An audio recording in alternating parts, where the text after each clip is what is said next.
खूप खूप धन्यवाद, तुम्ही सगळे इथे आलात. आणि रसिको, फार फॉर्मल होणार नाही आहे मी, आणि तुम्हा सगळ्यांनाच माहिती आहे की आपण इथे का आलो आहोत. येस, अ पेइंग गेस्ट.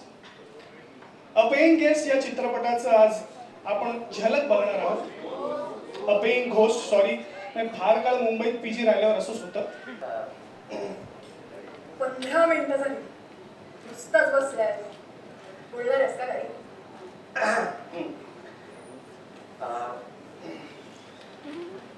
बोलूया ना आपण.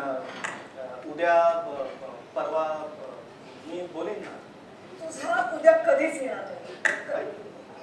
कधीच. माधवी, माधवी ऐक ना. माधवी, माधवी, माधवी. माधव. कोण आहे? अहो माधवराव. कोण आहे? माधव.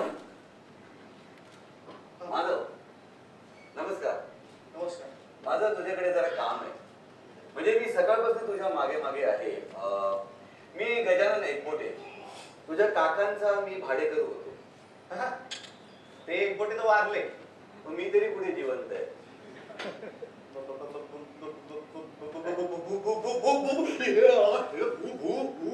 मी पण. अरे घाबरू नको तसा. आम्ही तुम्हाला काही घाबरवले का? तुला आम्ही पछाडलंय का? मग खपाटलंय का? मग माझं तुझ्याकडे एक छोटंसं काम आहे. माझ्याकडे काय काम आहे? आम्हाला तुझ्या घरात राहायला मिळेल. आम्हा भूतानं सुद्धा जागेचा प्रश्न असतो. हो ना. आणि सध्या माझी या शहरामध्ये बदली झालेली आहे. तुझ्या घरात राहायला जागा मिळेल? माझे काही प्रश्न आहेत. विचार विचार. तुम्ही फक्त मलाच दिसता? हो. का? तुझे योग. आणखी एक, मी जर तुम्हाला माझ्या घरी राहायला परवानगी दिली तर त्याचा मला पश्चाताप नाही ना होणार?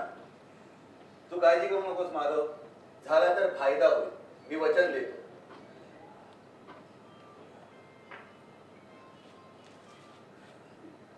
हा, आणखी एक शेवटचा प्रश्न. हा. तसे तुम्ही कोणालाच दिसत नाही ना? नाही. तसे राहू शकला असतात की, मग परवानगी का मागितली? कसं आहे ना माधव, जिवंतपणे केलेले संस्कार मेल्यानंतरही विसरता येत नाही ना. मग राहायला येऊ ना तुझ्या घरी नक्की. या नक्की? या या या ए या या ग या, या. या, या, या. या म्हणाले ते, या.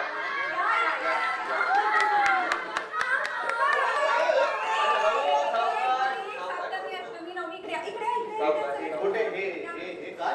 माझं कुटुंब आहे. तुम्ही या म्हणालात ना, कुटुंबासह आलो. मगाशी ओळख करून त्याची राहून गेली ना. ही गामिनी, या जन्मातली माझी बायको. नमस्ते. आणि मला 6 मुली आहेत. अहो, 5च दिसत आहेत. 6वीचा पुनर्जन्म झाला. ओळख करून देतो हा. सप्तमी, अष्टमी, नवमी, दशमी, एकादशी आणि द्वादशी. सगळ्या मुलीच? हो, कारण तुम्हाला मुली झालेल्या चालत नाहीत ना, त्यामुळे आमच्याकडे जास्त मुलीच असतात. येऊ ना मग आम्ही तुमच्या घरात राहायला. मग काय आता, या पेइंग गेस्ट म्हणून? नाही नाही, आम्ही पेइंग होस्ट.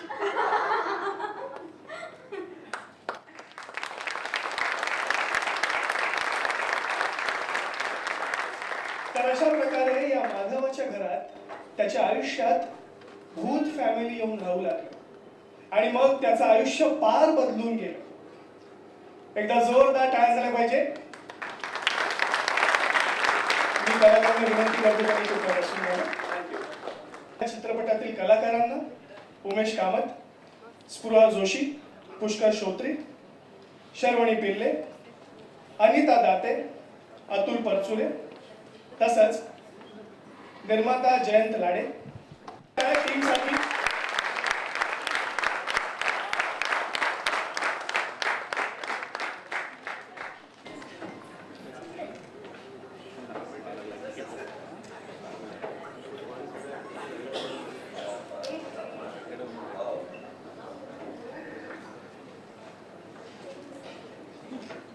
कांचन पगारे, समीर चौगुले,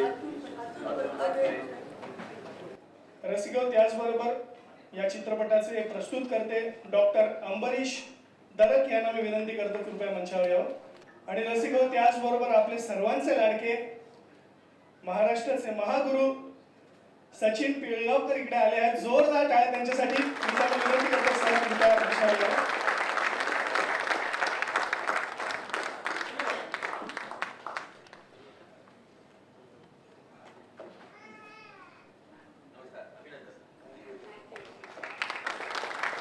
सगळ्या बच्चा मंडळीला सुद्धा मी विनंती करतो प्लीज स्टेजवर यावं.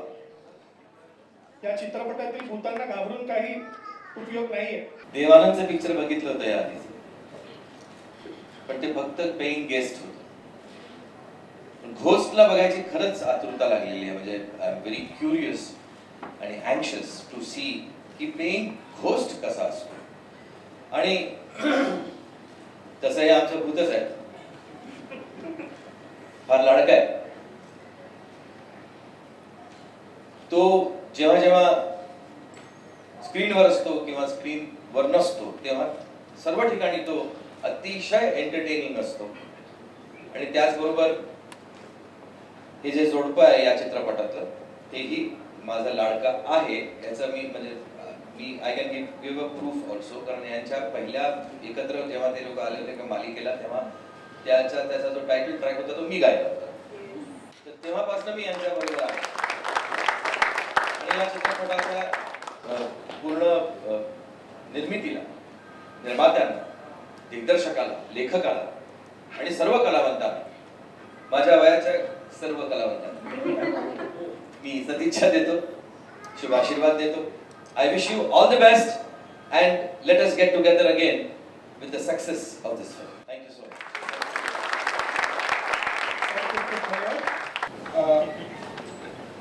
एक मालिका करत होतो त्यावेळेला माझी सुश्रुत बरोबर ओळख झाली. शर्वाणी त्याच्यामध्ये होती. त्याने मला कथा ऐकवली, ती मला आवडली. त्याच्यावरती एक आपण चित्रपट करावा असं ते म्हणाले, लिहा म्हणून. मग मी ती कथा वाचली, लिहिला, पूर्ण झाला, त्याचं चित्रीकरण झालं आणि काय एवढंच. आणि सगळ्यांनी खूप चांगली कामं केली, तुम्ही पाहिलं होतं. इथे मला एकच गोष्ट सांगायची वाटते. मी आधी नाटक लिहायचो, पण सचिनजींबरोबर एक कार्यक्रम मी लिहिला होता. पहिल्यांदा एक दोनदा त्यांना खोटंही सांगितलं की तुम्ही इकडे आहे तिकडे येतो. त्यांच्या घरी कॉलर नाही होता, त्यांनी मला ओळखलं मी दुसरीकडे जाय, पण त्यांनी मला कधी जाणून दिलं नाही. सगळं झाल्यानंतर त्यांनी मला सांगितलं की असं असेल का कॉलर आयडी आहे का विचारून घे आणि मगच हे कर म्हणून. तेव्हा त्यांच्याशी बोलताना त्यांनी मला एक सांगितलं होतं की तू नाटक लिहितोस, पण आता इथून पुढे जरा चित्रपटाचा वगैरे विचार कर कधीतरी. आणि अगदी खरं सांगायचं तर की त्यांच्या त्या बोलण्यामुळे मग पुढे चित्रपट लिहू लागलो. त्याच्या आधी माझा चित्रपट शुक्रवार पहिला दिवस काहीही करून बघणे याच्या व्यतिरिक्त आणि त्या अनेक वेळा बघणे आणि शिट्ट्या टाळ्या वाजवणे याच्याशिवाय काही चित्रपटाशी संबंध नव्हता. त्यामुळे आज इथे पहिल्यांदा ते समोरासमोर मी आलेले आहे. तर मला त्यांना सांगायचं की हे मी तुमच्यामुळे सुरू केलं होतं लिहायला, त्याबद्दल मी तुमचा आभारी आहे.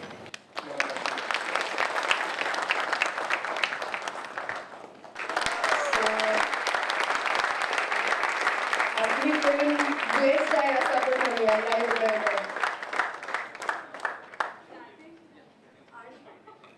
आणि दुसरं आहे राजेश राव, ज्यांनी आमची फिल्म एडिट केली आहे. आमचे editor Rajesh Rao, please give him a big round of applause. So what a wonderful coincidence. आणि आपल्या चित्रपटाच्या गाण्यांच्या सीडीचं आपण अनावरण करणार आहोत आणि मान्यवर कलाकारांच्या हस्ते आपण सीडीचं अनावरण करणार आहोत. जोरदार टाळ्या.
प्रेक्षक तुडुंब गर्दी कराल आणि हा फिल्म सुपरहिट होईल याची माझी खात्री आहे.